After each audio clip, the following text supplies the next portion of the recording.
Tasty చేపల పులుసు వండుకుందాము. ఇప్పుడు సరిపడా ఆయిల్ వేసి ఆ ఆయిల్ వేటెక్కేలోపు సిమ్లో పెట్టి మనం మసాలా ముద్ద రెడీ చేసుకున్నాం.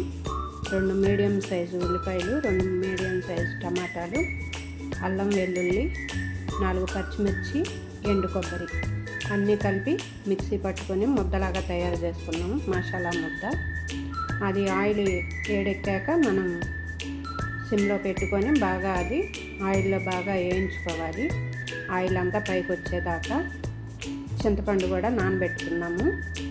ఇప్పుడు ఆయిల్లో బాగా మసాలా ముద్ద వేగాక 2 స్పూన్లు కారం, సరిపడా ఉప్పు, కొంచెం పసుపు వేసుకొని మనం ఇప్పుడు చేప ముక్కలు నీట్గా కడిగి పక్కన పెట్టుకున్నాము. కేజీ అవి.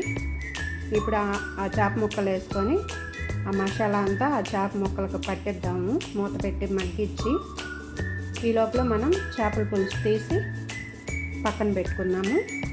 ఇవి కొంచెం ఉప్పు కారం ఆ మసాలాలో కొంచెం చేప మగ్గాక మనం చింతపండు రసం వేసుకున్నాము.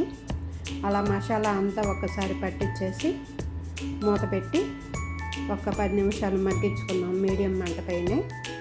మంట పెద్దది పెట్టుకోకూడదు, ఎందుకంటే అడుగున మసాలా మాడకుండా ఉండిద్ది. మనం సిమ్లో పెట్టుకొని మూత పెట్టుకొని కొంచెం ఉప్పు కారం పట్టే వరకు మగ్గించుకోవాలి.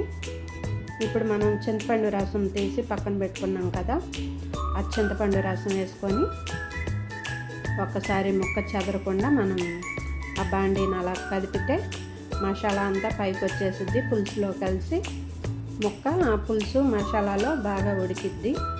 ఉప్పు చాలకపోతే మళ్ళీ ఇప్పుడు మనం ఉప్పు వేసుకోవచ్చు. ఉప్పు వేసుకొని సిమ్లో పెట్టుకొని మనం నిదానంగా ఉడికించుకుందాము.